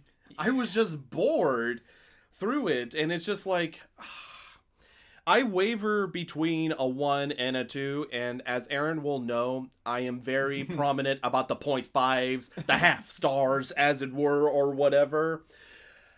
Man, I feel like there's going to be I don't know, who the hell knows. The fact that Greg, who has seen probably a quintillion amount of times more horror films than I have, and he says this is a 0, kind of fucking scares me. And maybe I'm like allotting it a little bit too high. Fuck it, I forgot about the ending. It's a 1. The ending is the biggest. I want to save it specifically for the ending because the big fucking twist they have at the end is so convoluted, makes so stupid. goddamn It sense. sucks ass. Yeah, you said it, Dave. You said it. So, yeah, you know what? I'm just going to give a first on the podcast and say it's a 1. Is it the worst one? I don't know. I have to fucking find out, I guess, on this podcast. But ain't good. So, yeah, we got 1, 0, 1, 2. Yeah, I'm there. the So, outlier. My bad. yes, yeah. Dave's the highest on the. I'm like, Dave threw me through a fucking loop. I'm the like, highest on this fucking movie. Are you kidding me? yes, you are. I give it a 0. See, it is going down as we go. Okay, yeah, we're fucking sinking it there. Out of a collective 4 critics, it has earned, out of a potential of 40 points, 3. 3 fucking points out of 40. It's not even a 10th. God. Yeah, like it just literally was fucking opposite day with Dave first coming in out of 4, which I know it's the 0 now. I acknowledge it. And then Greg, who's super positive, super chill, like, oh yeah, I'll come on the podcast, talk about this film with my buddy Dave. And it's like 0. Absolute worst. It's like, what fucking universe am I in right now? Okay, so at this point, you probably don't give a shit about this film, audience, and I don't blame you. But we're going to talk about the last parts of the film there. So, Greg, once again, I give spoilers to Aaron typically whenever he's on, or Dave whenever he's been on the past two, but you get the privilege of talking about the big twist, the big mastermind behind the whole movie. What was your thoughts on this twist and everything, Greg? The Pierce belly tattoo guy. Is that what you're talking about? Yes. That... Like, who is this? Like, why we got this guy in a limousine or whatever rolling up with these weird strange land tattoo markings on him, and I'm like, what the fuck is this? Like, what? It sucked. All your family. What happened to the fact that they were cannibals and loved to eat human meat? You know, what happened to, you know, just being a sick, sadistic family? Oh no, we got a mastermind behind this thing. Like, dude, this guy's hired these people to be what they are. They come in. What? Like, really? Like, what are we watching? Like, is this like a Superman 3 thing? Like, what are we watching? No. Superman 4. Oh. Quest for Peace. Which I paid to see on the big screen. Might be the worst movie I ever saw on the big screen. And I would give it a 10 out of 10 compared to this movie. I wonder if people were watching this movie for the first time, and this did not get a theatrical release, I know. So I guess whoever rented this for the first time was sitting back, and when that climax happened and that twist, that ultimate giallo twist at the end, I'm like, what the fuck? I wonder if they said the same thing. Like, what the fuck? Like, what is this? Because, like, why? It's just so confusing on why they felt the need. And again, it's made by Kim Hinkle, who was like, you know what would really spice this film up? Fucking Illuminati. Yeah. like it's just, it's so fucking stupid and convoluted, and it's just kind of insult to injury, because if it didn't have it, in all honesty, I'd probably be more likely to bump it up to a 2, because I'm like, well, at least it didn't have a stupid dumbass twist thing at the end or whatever the fuck. Because, like, again, they're, like, hinting at it. It's like, you know, who do you think killed JFK? And it's like, the government? And it's like, nah, it's these guys. Yeah, it's like... The guy that wrote Illuminati on the side of his truck. Yeah, it's these guys. Well, and it's like, the only thing I could fucking think of is the fact that, you know, they were like, what do a lot of crazy people in Texas think? Crazy conspiracy theories. Let's just shoehorn that in, because... Again, Darla was mentioning that she has something implanted in her head that's going to explode or whatever. And I'm like, okay, true. Oklahomans did freak the fuck out about 6G or 5G towers coming up. So, you know, credit where credit's due. We're a little fucking kooky. But to insult us as a film audience there, oh my God. It was a little ham-fisted.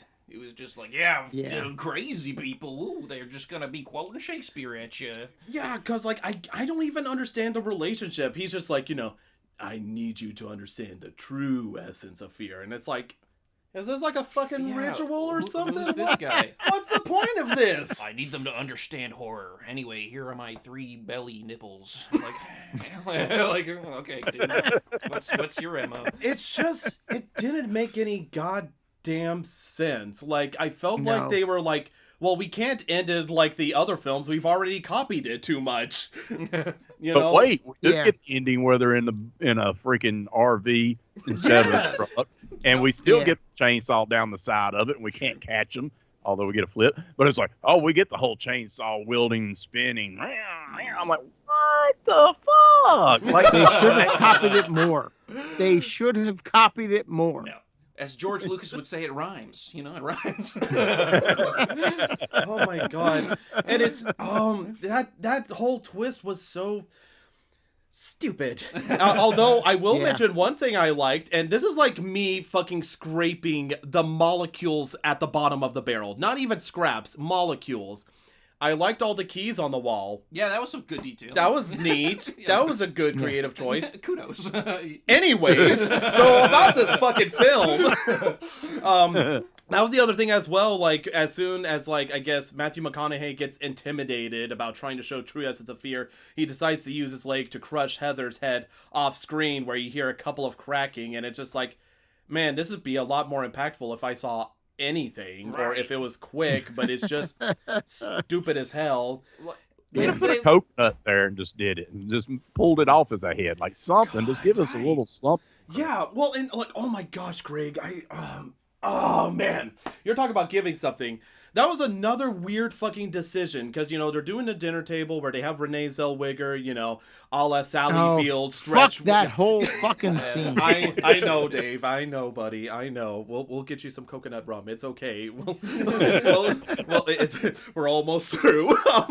But like the part where thank you. Yes, the part where, like, you know, they usually have like the girl escape.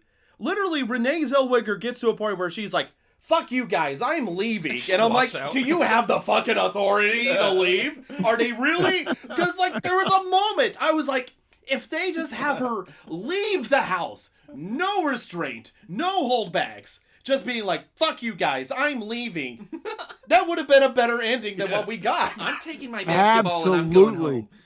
Because she's like, literally, like, sit the fuck down to Leatherface.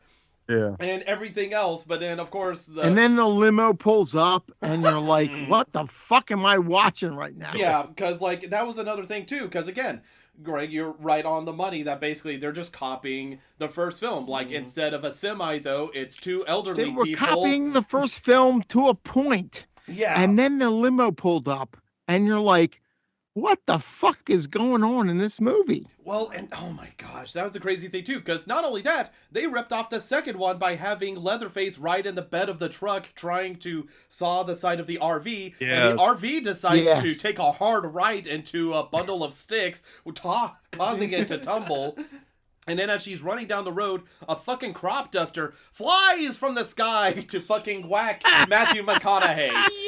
It's like Northwest by North by Northwest. North by Northwest, yes. Alfred Hitchcock's North by Northwest. Maybe that's what Hinkle was thinking. Let me throw some Alfred Hitchcock. And it is an absolute disgrace to bring up Alfred Hitchcock's North by Northwest in a review of this fucking movie. You're right. You're right. I did not deserve to be throwing that out there. I'm sorry. To be fair, in your defense, Greg, I think we're just trying to cope on to something that's good. Yeah, because was that supposed to be the Illuminati? Was that the character at the end that we see a cameo of? Oh, that asshole! Fuck him.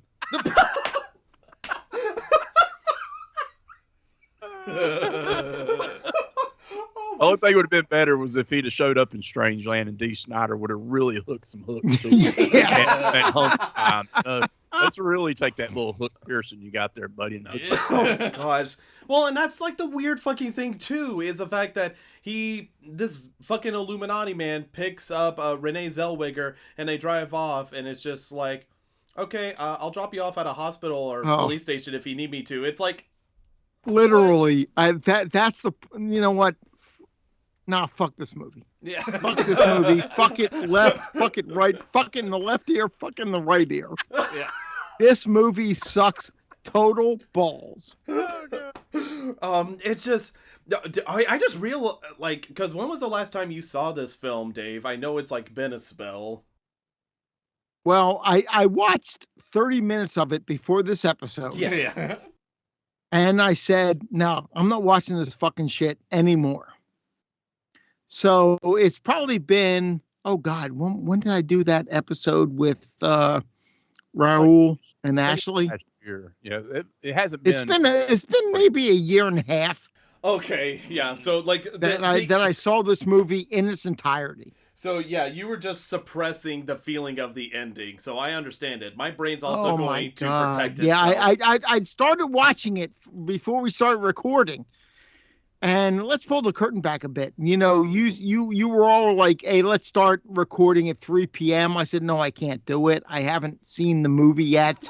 And I started watching the movie. I said, you know what? Fuck it. I've seen 25 minutes of this movie. Let's record now. And you got the better half of it. Yeah, true. I would argue the first quarter is at least, like, there's some stupid stuff. Like I said, like the boyfriend being absolutely assholish to my God, ridiculous degree that and asshole. everything. Yes. Yeah. I think I got the better part of the movie in that first 25 minutes. Yes. Yeah, I will agree with you. Yeah, but, like, it's just so bizarre. And so that's, like, the ending, I don't know, like, what to get out of it, because it's just this dude who's just like, okay, I'll let you go, you know, we're just going to cut off the loose end so that way you can't report it, I guess, because nobody will believe you. There's this big organization because we're in Texas. Oh my gosh. But like, and so then it just like, true to his word, she's at a hospital getting checked out, and then that's whenever we get 3 cameos of stars from the first film. The officer talking to Renee Zellweger is John Duggan, who played Grandpa in the first film, you know, when she was like a young kid at the time behind all that makeup and everything. And then they just, oh man, they just Paul Partain. Yes, Paul Partain, which you don't even see his face. I had to, like, again, at the beginning of this episode, try to look it up, is pushing a gurney with a patient on it, and that patient is Marilyn Burns. And I'm like, you mean to tell me, out of all the films in the series so far, this is the one where they're like, yeah, all right, sure, we'll make a cameo. Sounds good, boss. They just absolutely hated the first film and just got blacklisted because of their involvement there. And this is their grand return at the end of this movie. I think it was a respect for Kim Henkel. I think it was a respect for Kim Henkel. I really do. I think that's why that Paul Partain and everyone else appeared in this movie, was a respect for Kim Henkel. Does he have any respect left to give now? No. You watch this movie, it sucks ass, but I think that's why they appeared in this movie. Well, I'm really, it kind of makes the end of their lives even sadder and everything else. Oh my God, yes. Paul Partain, was this his last credit? I don't know if it was his last credit or not. I'd have to check there because you know what? I don't dislike Franklin as much as I do Paul Partain in this movie. Okay, it looks like he had 2 more credits. One of them was in '97, Burying Lena, where he played Militia of Texas Minister, getting that Texan going on. And then the final film he appeared in was in 2003, The Life of David Gale, where he played alcoholic, and he was uncredited for his final film role. Oh, wow. So, you know what? I like Paul Partain in both of those movies other than this. Yeah. I mean, not that the bar is very high from that point there, unfortunately. No, the bar is very low. And the dust fucking settles. Nobody says anything. No one says anything. Yes. I will go down the lane. Greg, any final thoughts, good or bad, about this film to get ready to wrap this review up and everything? All I'll say is that we butchered, we sliced and diced, we fully massacred this movie. It's time to kill it now. It's time. It's time that this movie be put to rest and never to be seen before any man or woman or child. Don't do it. And this is my belief. When we say things like this, Dave knows we've been in this business a long time. When we bash a movie like this, there's going to be 20% of the audience that's going to go out and watch the movie because they want to know why we're so smooth. Yes. And I'm telling you, don't do it. Like, don't go down that rabbit hole. Do not go down that rabbit hole. Don't go down the rabbit hole. I'm with you, brother. Yes. There is like a zillion movies that are out there to be seen. And I'm sure even if you are 70 years old and have watched a million gazillion, there's still probably a million more you've not seen. This should not be one that you need to see. Just avoid it. Stay away. Don't go down the dark alley and think that, you know, there's a guy in there with a trench coat and a hat with a VHS or a DVD in his hands and here, little boy, watch this movie. Don't.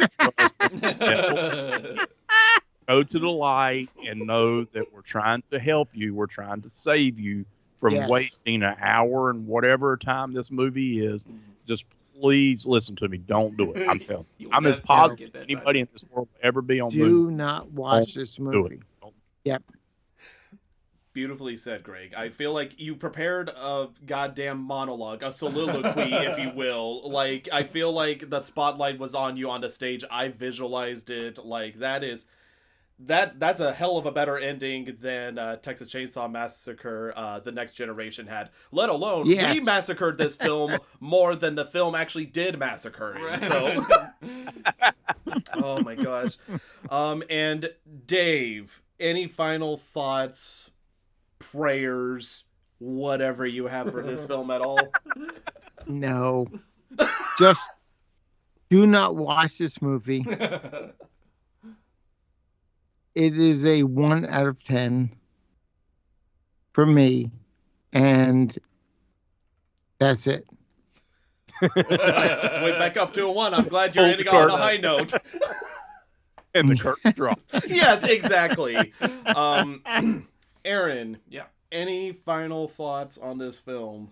I think finally we should be done with it. Those are my final thoughts. I got bad news for you, bud. There's a lot more films ahead. But Oh, I'm let's happy hope- for other films that are not this one. I hope this is not. I hope there's no next generation. Yeah, I hope this is the last of the generation. And let me say, I cannot wait till we get to the next movie Yeah, because I think it's... on this podcast. Yeah, because I believe that's supposed to be the remake produced by Yes. Michael Bay, right? The Texas Chainsaw Massacre remake, yes, It which is 100% better than this fucking movie. it can only go up.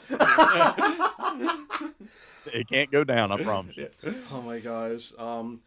Well, hell, I can't follow it up with good 3 comments like that, but yeah, ditto, man. Don't watch this film. You got better things to do. Just listen to this episode. It's about the same length as the movie, and you're going to get a hell of a lot more enjoyment than you would actually watching the film. I would agree. All right. Well, one thing before we get to the recommendation of you, Greg, I did want to propose a toast in celebration of this 3rd anniversary, and of course having you here on the show for the very first time. So, of course, in good old-fashioned GregaMortis style, I have with me my 2 shot glasses we got from the very first episode where Aaron and I went to the original Sawyer House in Texas, as well as the gas station. 2 shot glasses from each place, filled with the delicious nectar of choice for you, Greg. Jim Beam honey. Honey, baby. Yes. And so Nice. this, Greg, goes out to you. Thank you for being here.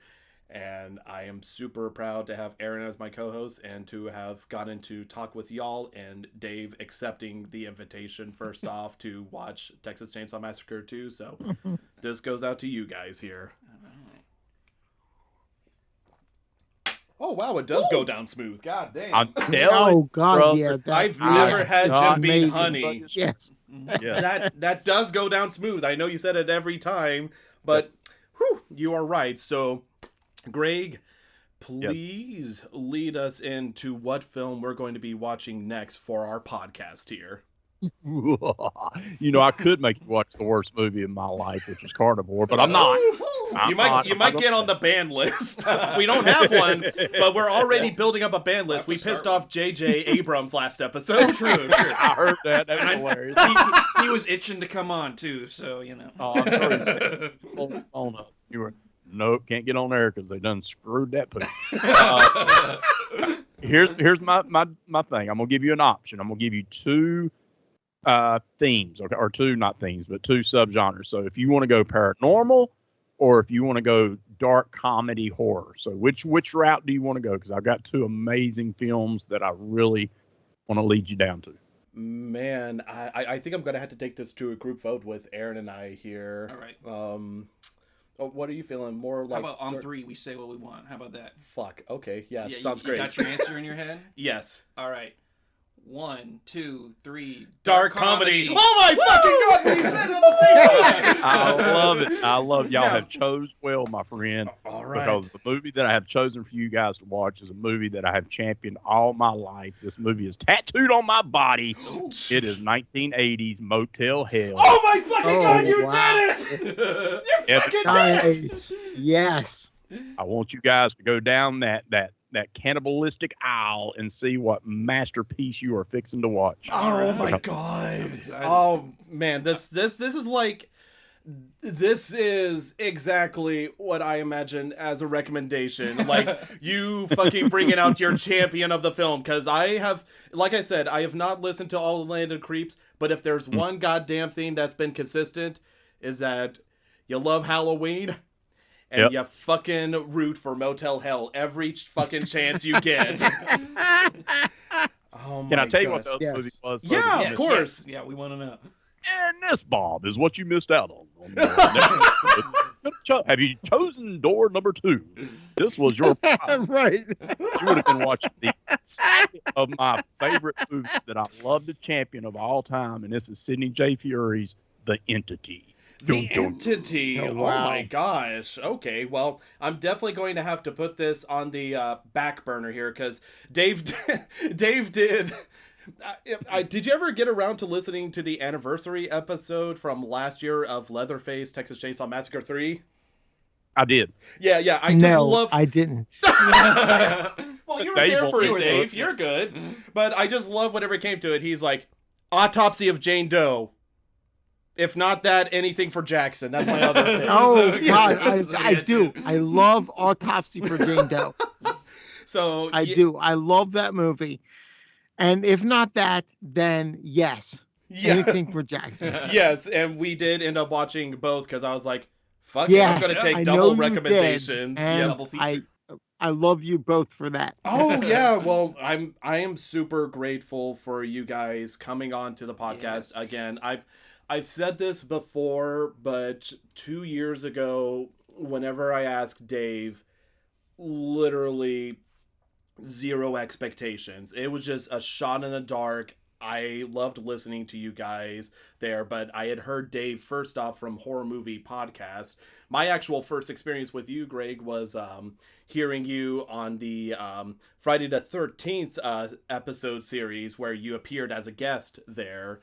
Nice. But whenever I was looking for more content, I went over to your podcast because I'm like, oh, Dave's there. And then I just grew to personally like love your content more and more and yourself, Greg. So whenever I say this, I say a genuine thank you to both you and Dave for agreeing to be on this podcast. Yes, thank Your you, guys. presence here has not only made this anniversary all the more sweeter than a Jim Beam's honey drink, but just means a lot. It's a pure honor to have you guys on, and you guys are always welcome here on the podcast. It's my honor. Yeah. Absolutely. And Agreed. thank you, sir. Thank you for that. Yes. Yeah, happy Yes. anniversary, and it's been a privilege, dude. It's been Yeah. awesome. Awesome. You guys are great, and continue pumping it out, dude. Just keep doing what you're doing. I love your format. I love it. How you come out watching. You're like, okay, we're gonna go watch the movie, and then we'll be right back. And dude, it's just classic, dude. It's all good. That's awesome. Well, I definitely appreciate it. Definitely, I took inspiration from your guys' podcast to help influence mine, and yeah, I'm forever grateful for you guys forever. So major salute to you guys and everything else. Thank you. Yep. Thank you. Hey there, it's Coale, editing this podcast episode here to put in this extra bit of audio here for a couple of key factors here. First off, whenever it comes to my ratings, I've mentioned this on the podcast a few times. There's times where, like, once the dust settles and I've had to kind of mull things over, sometimes ratings, they go up or down, since, we're pretty much giving our hot takes immediately after watching the film, which kind of adds to the adrenaline and excitement there. And with that being said, I can't say that I regret rating The Next Generation a 1, but at the same point, if I'm being honest, it really is not the worst film I've ever seen. Had some really stupid stuff, especially the ending. Oh my goodness, the ending, absolute horrendousness. But that being said, there's been a couple of moments, all pertaining to Matthew McConaughey's performance, that really have stuck with me. Because who could forget such classic lines from him as, "Get that bitch! Yeah!" Or you know, there's the classic,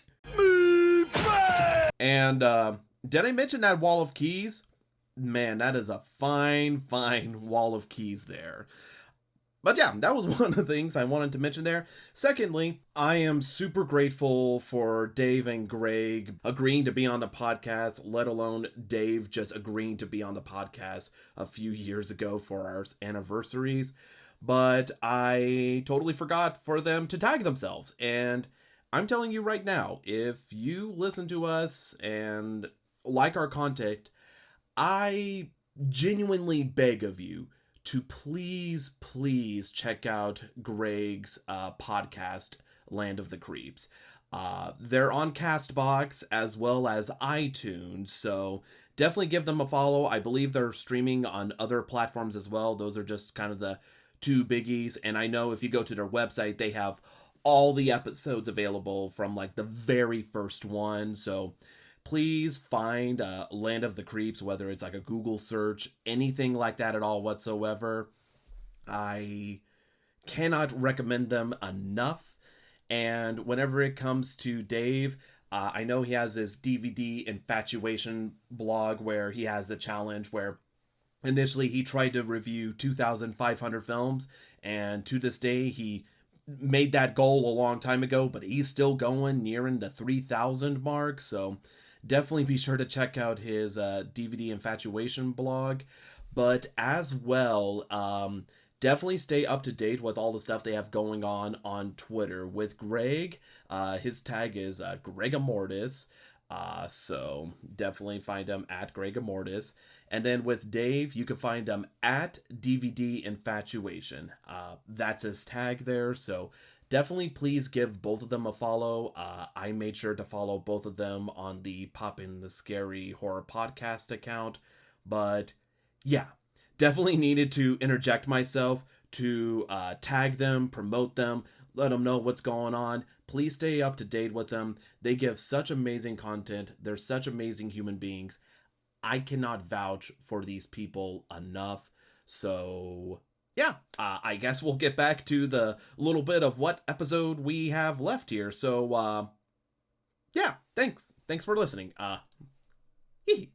Okay, well, thank you all so much for listening to this episode, and we'll see y'all again next time when we're popping the scary with Motel Hell. Hell. Nice. Yeah. Hell yeah. Hell yeah. I hope it's well. Yeah. Be sure to subscribe to our YouTube, CastBox, or iTunes platforms to stay up to date when new episodes drop. To see what Aaron and I are up to, check out our respective Twitter accounts. For me, it is at ColeKirkVA, and for Aaron, it is at AnimalGameDev. Thank you all so much for listening to our podcast. We'll speak to you all again next time when we're popping the scary.